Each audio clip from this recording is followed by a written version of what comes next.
Hello नमस्कार my dear students, आप सभी का स्वागत है इस वीडियो में। आज हम लोग क्लास 9th की इंग्लिश का जो फर्स्ट चैप्टर पोइट्री में बनता है द ग्रैंड मदर, इसके कंप्लीट ऑब्जेक्टिव क्वेश्चंस को देखने वाले।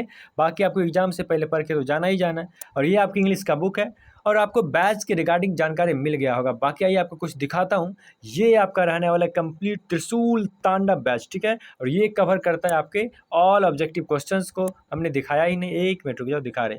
त्रिशूल तांडव बैच रहने वाला है जो बिहार बोर्ड का कंप्लीट फ्री बैच है। और आपको इसमें मिलने वाला है कंप्लीट ऑब्जेक्टिव क्वेश्चंस, ठीक है। ऑल ऑब्जेक्टिव क्वेश्चंस जो आपके 9th की इंग्लिश का बुक का है उसी से रहने वाला है और चैप्टर वाइज है। बाकी देख लीजिए, मैं आपको दिखा देता हूँ। और आज हम लोग शुरू करते हैं फर्स्ट चैप्टर पोइट्री में द ग्रैंड मदर। इसका शुरुआत हो चुका है। आप लोग आ जाइए, आंसर करिएगा चूँकि आप लोग पढ़ के आए हैं। पहला सवाल आपके सामने आ रहा है।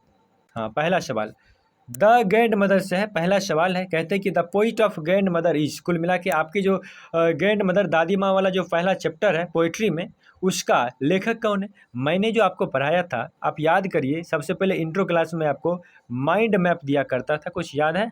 हाँ गुरुजी, याद तो है, लिखे भी हैं। माइंड मैप जो मैंने आपको लिखाने का काम किया था, आप लोग उससे आंसर कर सकते हैं कि रे यंग बियर रहने वाला इसके लेखक साहब। बाकी आपको राइटर का नाम याद रखना है कि पहला चैप्टर द ग्रैंड मदर के लेखक कौन है? रे यंग बियर। बाकी ये तीनों ऑप्शन इलॉजिकल है, ठीक है, मतलब गलत है। आगे दिखाता हूँ आपको।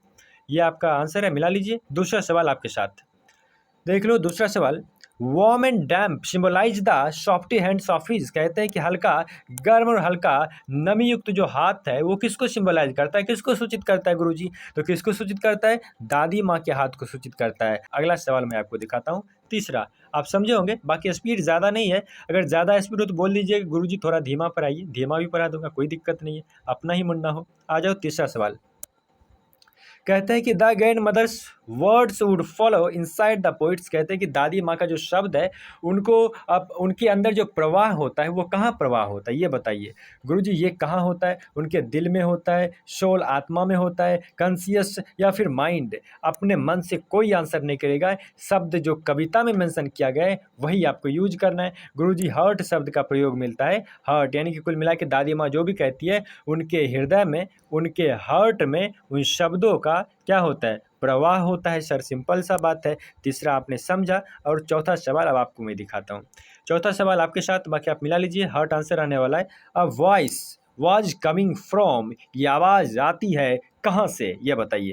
जो कविता में एक आवाज़ आता था वो कहाँ से आता था गुरुजी? प्लेन, एक एरोप्लेन से आता था? बिल्कुल नहीं मुन्ना, प्लेन से कौन सा प्लेन, इसमें कोनो प्लेन नहीं रहने वाला है, ठीक है। फॉरेस्ट से आता था गुरुजी, जंगलों से आता था? ऐसा भी कुछ नहीं रहने वाला है। हाउस, किसी के घर से आवाज़ आता था? ना मुन्ना ना। ये आंसर रहने वाला माउंटेन, कुल मिला के एक पर्वत से, रॉक से ये आवाज़ आती थी। According to option number C correct है। बाकी देख लीजिए, इसका आंसर मिलाइए और आपको मैं पांचवा सवाल दिखाता हूँ, ठीक है। स्पीड ज़्यादा नहीं ना, अगर स्पीड ज़्यादा तो बोलिएगा, स्पीड मेंटेन करेंगे, थोड़ा सा धीमा पढ़ा देंगे। कुछ मुन्ना करें कि गुरुजी स्पीड में पढ़ा रहे हो, बताओ।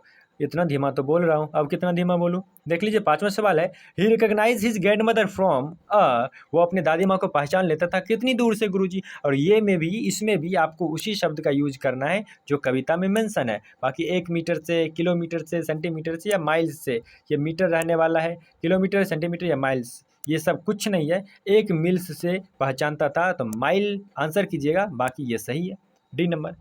ये आपका सवाल और ये डी नंबर, इसका आंसर माइल्स। आइए, ए मुन्ना देख लो, हमारा जो कंप्यूटर टीम है उसने मीटर टाइप कर दिया है और ये गलत है।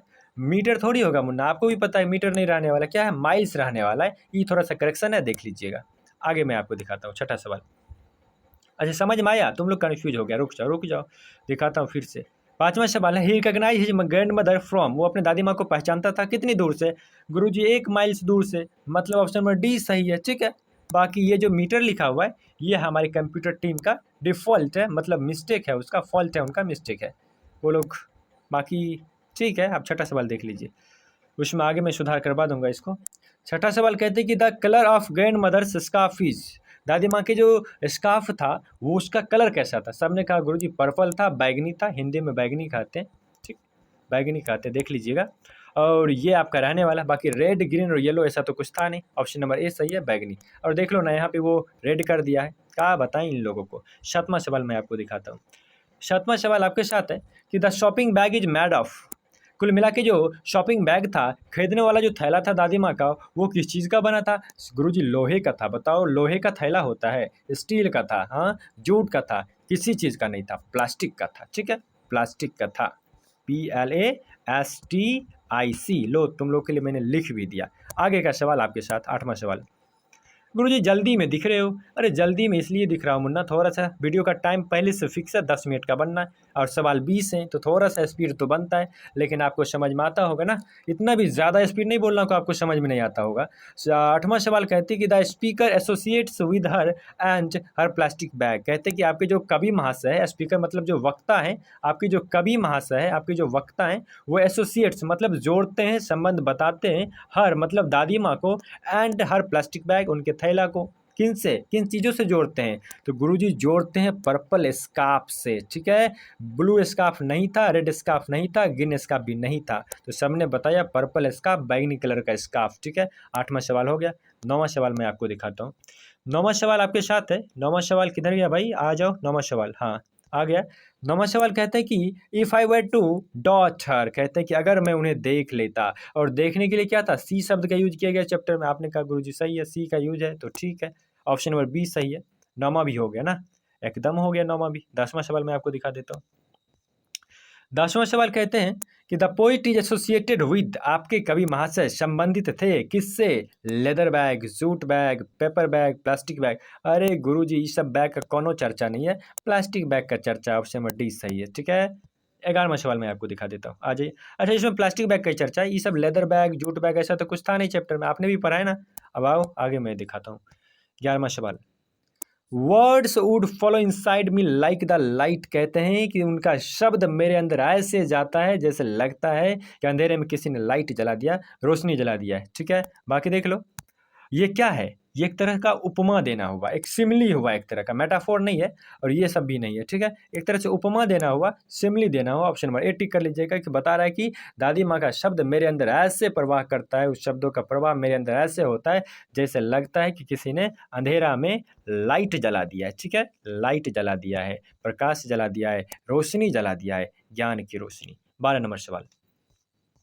12वां सवाल देखिएगा, कहते हैं कि the grandmother's words would follow dot of the poet. कुल मिला के दादी माँ का शब्द कवियों में कहाँ प्रवाह होता था? गुरुजी इनसाइट मतलब अंदर की ओर, उनके अंतरात्मा में उनका शब्द प्रवाह होता था। 12 नंबर सवाल इस तरह से हो गया, देख लो ना।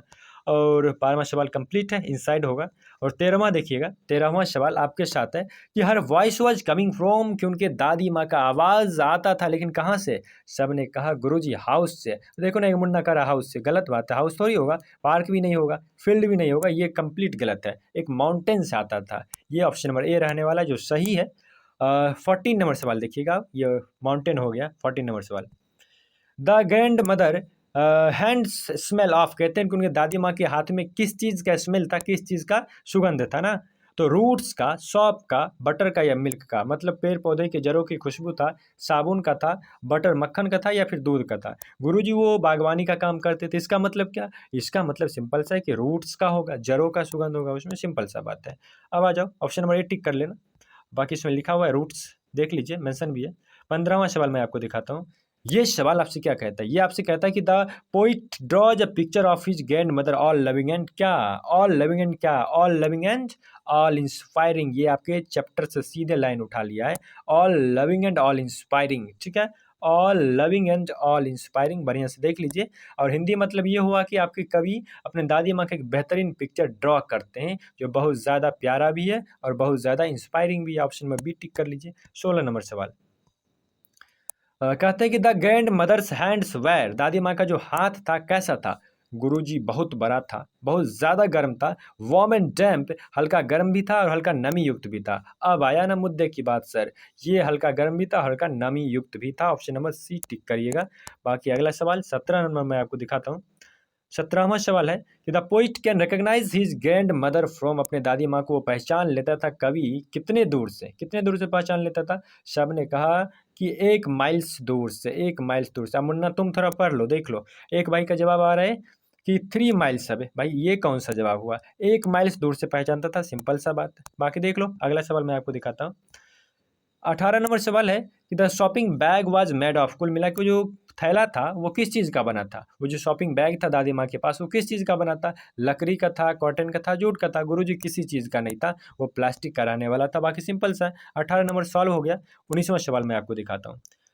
19वां सवाल आपके साथ आ चुका है भाई, तैयार हो जाओ आंसर करने के लिए, ठीक है। The grand mother scarf was, आपकी दादी माँ का जो स्कार्फ था उसका कलर क्या था गुरुजी, ये बैगनी रहने वाला था, बैगनी कलर का था। और बैगनी कलर को ही इंग्लिश में हम लोग क्या कह देते हैं सर जी, पर्पल कह देते हैं। ऑप्शन नंबर सी टिक कर लीजिएगा, सिंपल बात है। बाकी देख लो, रेड येलो की कोई चर्चा नहीं, ब्लैक की कोई चर्चा नहीं, सी नंबर सही है। आंसर मैच कर लीजिए। बाकी 20वां सवाल आपके साथ है। 20वां कहते हैं कि the poet draws a picture of his grand mother, वो अपने दादी माँ का एक पिक्चर बनाते हैं, एक फोटो बनाते हैं, कुल मिला के उनके बारे में बताते हैं जो बहुत ज़्यादा क्या है, ऑल ऑल ऑल लविंग, बहुत ज़्यादा प्यारा है। ऑप्शन नंबर ए टिक कर लीजिएगा। इस तरह से हमने वो कंप्लीट 20 सवाल देखे जो मोस्ट इंपॉर्टेंट थे इस चैप्टर से। हाँ, 20 नंबर लविंग आंसर होगा। बाकी देख लो, अब तक हमने 20 सवाल देख लिए। 20 सवाल इस चैप्टर से हमने सॉल्व करने का काम किया, जो कंप्लीट इंपॉर्टेंट सवाल था, बहुत ज़्यादा महत्वपूर्ण था, ठीक है।